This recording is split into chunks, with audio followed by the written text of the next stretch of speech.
Hey there, welcome to Box and Ballers, the leading independent YouTube channel where we chat all things on the biggest talking points in football and boxing. Today, we're going to go slightly international. We've been doing loads of English League stuff. I want to talk about Ligue 1, the end of seasonal awards, where the other day we got Mohammed on the line right now, who's a writer for French Football Weekly. He's also a French journalist as well and writer. How are you doing, buddy? I'm good, thanks. How are you? Oh, really, really good. You've been having a very busy time of it. Lots going on at the moment in the French Football League. Let's start by talking about the champions-elect Monaco. Yeah, they've had a fantastic season. They've wrapped up, almost officially the league's title now. They only need one more point from the last two games to make it absolutely official. But like said, 17 goal difference to second place PSG. So technically, they don't really need to set up themselves on the pitch. They can forfeit the last two games and they'll still be league champions.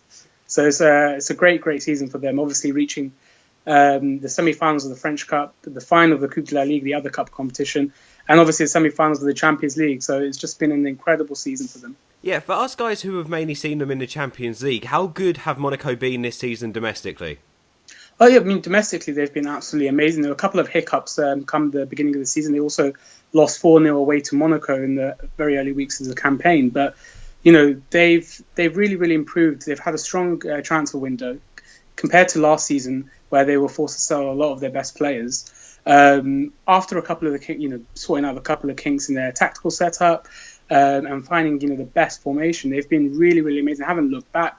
Obviously, they beat Paris Saint-Germain at home in August, and since then they've been averaging almost three goals a game. Oof. In Ligue 1. They've been winning by ridiculous scorelines, not just home and away, but also against a couple of the top teams in Ligue 1. For example, Marseille, where they beat 4-0 at home, or was it 4-1 and 4-0 at home and 4-1 away from home within 6 weeks of each other. So they've been absolutely on fire. They've produced some of the best football the French league has ever seen. And also, they've picked up the highest points they've ever have. They've also picked up the most goals in the season. They've all broken all sorts of records. So it's just been an incredible season from first to last. Glamorous city now playing glamorous football. It sounds like the perfect scenario, doesn't it? I mean, Monaco, as you said, they've looked really good this season. Easy to forget as well, they've got such a young side too. And they've dealt with the pressure pretty well. They haven't cracked. They've kept consistent, as you said. Ratio of 3 goals a game right now. I mean, Mbappe's a big part of the quality in that side. He's a young player who's come through the ranks this season. Just won the Young Player of the Year as well. How good has he been week in, week out? I mean, he needs no introduction. You've seen, obviously, in the Champions League recently how good he has been. But you have to remember, at the beginning of the season, he was not even on the radar for Monaco. He's only turned 18 in December. Restricted to a couple of substitute appearances at the beginning of the campaign, and it just goes to show just how well he's really taken to earning the trust of the manager and really maximizing his talent. He's showcasing his talent in the few minutes that he has. And since, I think the real sort of introduction of Mbappe to the wider world was in the League Cup against Rennes, where, Jardin decided to, kind of rest his talents such as Falcao and the rest, and gave, the 17, soon to become 18-year-old a chance. And he scored a hat-trick against esteemed Ligue 1 opponents as well. And since, he hasn't looked back, he scored 25 goals this season in just under 40 appearances. That would be great statistics for anybody, not just an 18-year-old. He's broken through to the France team, become the youngest player in to score in the Champions League semi-final, and already has about 5 goals, I think, in 6 Champions League knockout games. And this is just his first full season. So, just his achievements this season just roll off the tongue. So it's just been an incredible player, and hopefully Monaco can keep him and continue on his trajectory. I mean, we talk about Mbappe there, but what other players maybe that we wouldn't naturally hit on have been a massive part of Monaco's title success this season? Bernardo Silva, the Portuguese winger, who I don't think he made the European squad, the European Championship winning squad for Portugal last summer. He's been the creative force of the team. He's been absolutely wonderful on the right-hand side of midfield. Very creative. He's picked up a lot of assists, and just, but on both wings, him and Thomas Lemar have just been, so complementary to each other. They've just been fantastic. Obviously, Thomas Lemar, the new France international as well. Very, pacey winger, very creative. has been a real force as well. And a couple of other players such as Bakayoko and Fabinho in the middle of the park, and obviously Benjamin Mendy as well, who would a name well known to French football aficionados as well, who signed for Marseille last summer. He's been very good. He enjoyed a very poor season last year for Marseille, but Monaco picked him up on 15 million euros, and he's turned out to be, I think, the best left back in the league and one of the best in Europe this season. And all of those names I've just mentioned will be on the column inches, on the back pages across Europe all summer, guaranteed. Yeah, and led by a guy who has apparently finished, Falcao, who's looked very good again this season. Do the Monaco backroom staff have to take a lot of credit for the way they've handled and managed Falcao? Absolutely. I mean, this time last year he was coming off obviously a really poor season in England, and Monaco were wondering, do we even keep him? Why don't we cut losses? This is a guy they signed for about 60 million euros, I think 4 years ago now. And he's just been, you might as well have been in the football wilderness for the last 24 months. Yeah. And he said they decided to take a chance and see, okay, let's just have one more punt. We need an experienced forward up front. They re-signed Valère Germain, his strike partner from Nice last season. And obviously, they needed a striker, probably didn't have the funds to get a new one. And I don't think there were much takers for Falcao. So they decided, let's take a chance on him. Let's ensure that we give him the best tools and resources to reach our objectives this summer or this season rather, and they've been repaid very well. I think this is Falcao's best season, for any club since his Atletico Madrid days, and he's just been as good, if not better than the others in Ligue 1. Certainly not.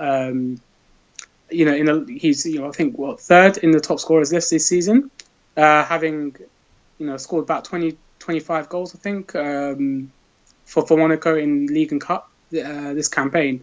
He's just been a revelation, a newborn revelation, rather than someone like Mbappe who's just enjoyed a lot of organic growth this season. So it's good to see that they've taken a chance on him, and now Falcao obviously has also shown Europe and the world.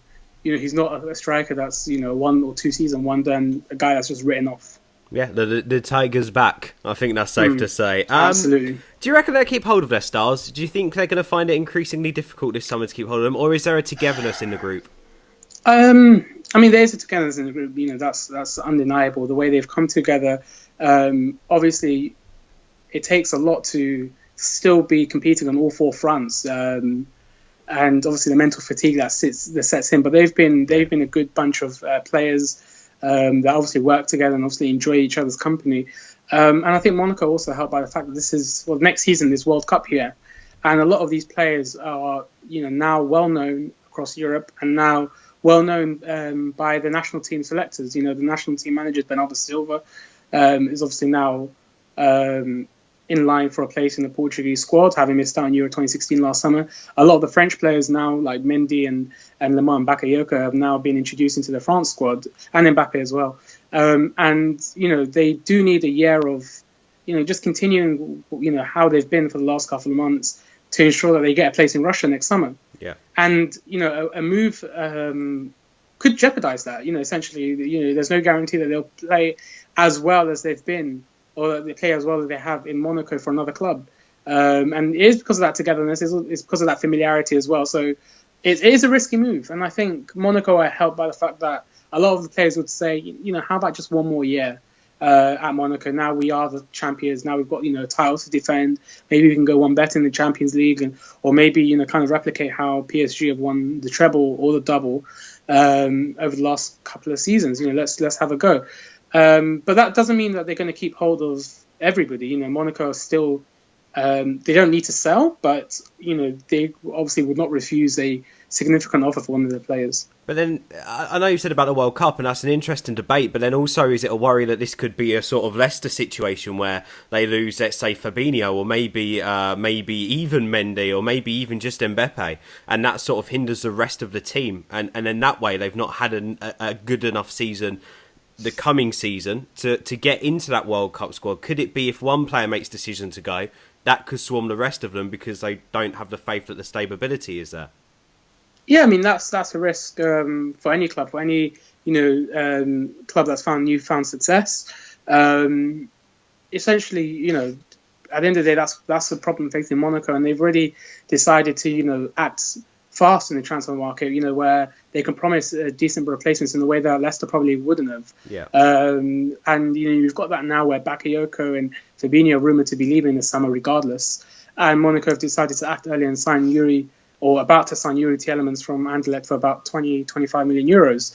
So it's sort of replicating that model and ensuring that if players do go, they are well placed to sign better replacements, or at least replacements there's huge potential.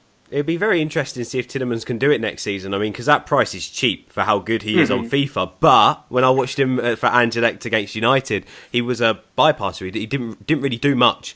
So it'd be very interesting to see what he can do going into that side. And I'm sure when it all gets announced and when it all comes on, hopefully we'll have you back on, buddy, to chat about that. But let's move on quickly from Monaco. I want to just chat quickly about PSG. To anyone who doesn't watch the league, for us it's a foregone conclusion. The dominated recent history has all been from PSG. Of course, PSG are going to win the league this season. Oh, no, wait a second.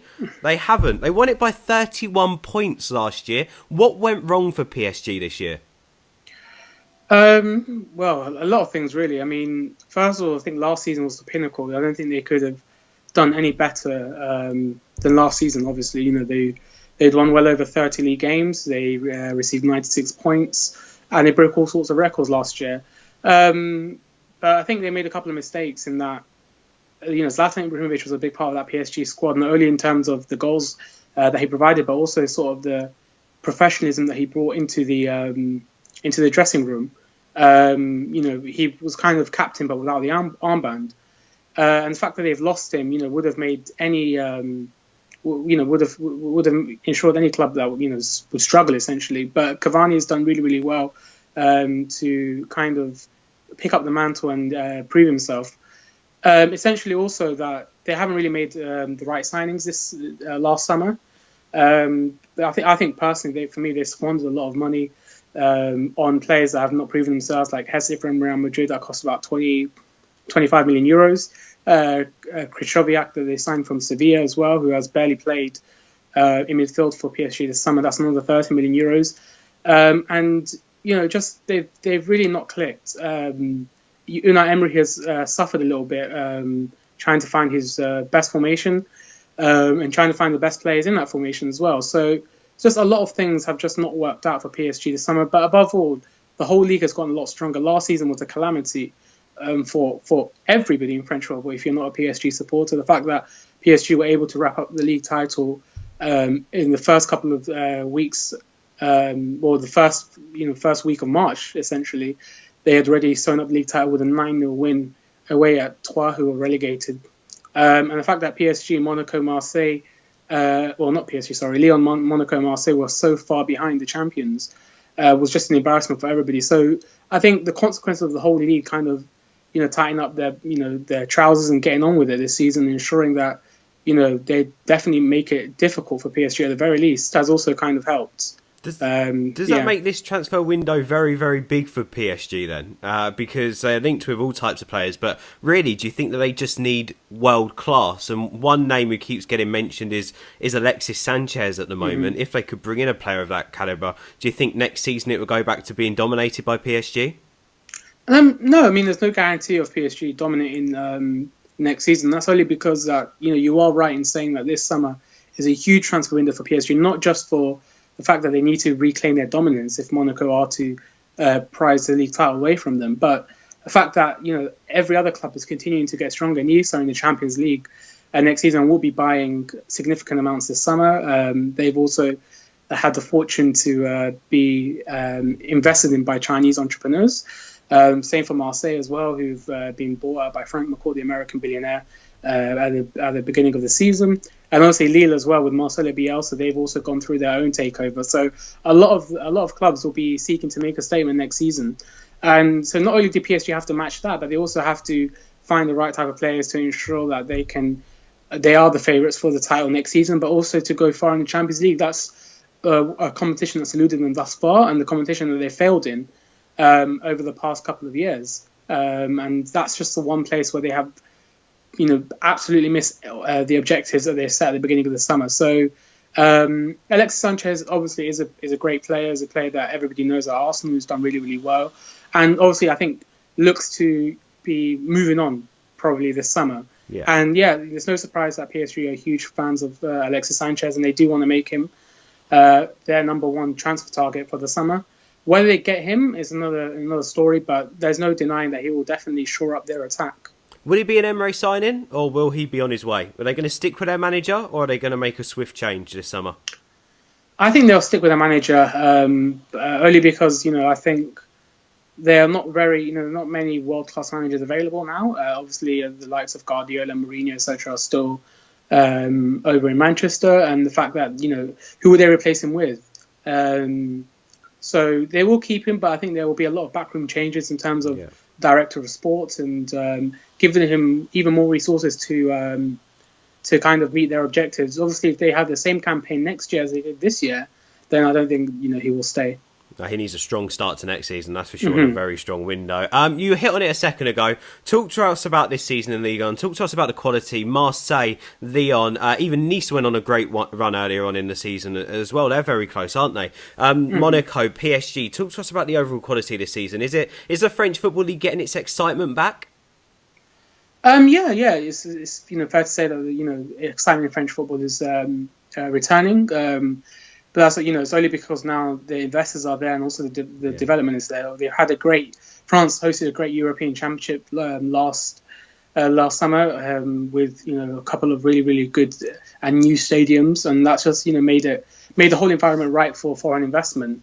France has always been good at producing quality young players, and these are now showing up in all the clubs in French football. And the fact that PSG really did walk the league last year rather. They've, every club has now tightened their belts and ensured that, we are going to compete. We are going to try our best. Nice have done really well, in particular because, they've signed Lucien Favre, a very renowned Swiss coach who did really well at Borussia Mönchengladbach a couple of years ago. And, they've really made good on, signing likes of Younes Belhanda, Mario Balotelli as well, and really, picking up on a lot of cheap buys across Europe. Ricardo Pereira on loan from FC Porto, Wieland Cyprien, who's been very, very good this season rather, who's injured now, who's been out for the rest of the season. Alassane Player. They are a really good young side, and they've produced some scintillating football really. And to get third on their budget, their whole season budget is less than what Chelsea paid for Michy Batshuayi. So that's really incredible what they've done, and they're going to be rewarded with the Champions League football. Over in Lyon, they've reached the Europa League semi-final, which is a great achievement for them. They've, the likes of Corentin Tolisso and Alexander Lacazette have gone from strength to strength. I think they're going to be off this summer for huge money, which Lyon will obviously be, playing with in the transfer market next summer. Yeah, it looks like Lacazette to Atletico at the moment, doesn't it? I think that's the rumour that's doing the rounds. Yeah, Lacazette to Atletico is what everybody's talking about. I think that is a deal that probably will go through if Antoine Griezmann does leave. And also Corentin Tolisso to Juventus is also a big transfer rumour. So they've got the tools to really push on next season. Marseille as well, with the signing of Dimitri Payet in January, who've gone from 13th, where they finished last season in Ligue 1, to now 5th. They're almost guaranteed a place in the Europa League if they, pick up 3 points at the weekend. And they will be going through €100 million makeover in the summer. Where they want about 6 or 7 different players from across Europe. And and also the likes of Bordeaux as well. They've been very, very good with little to no budget.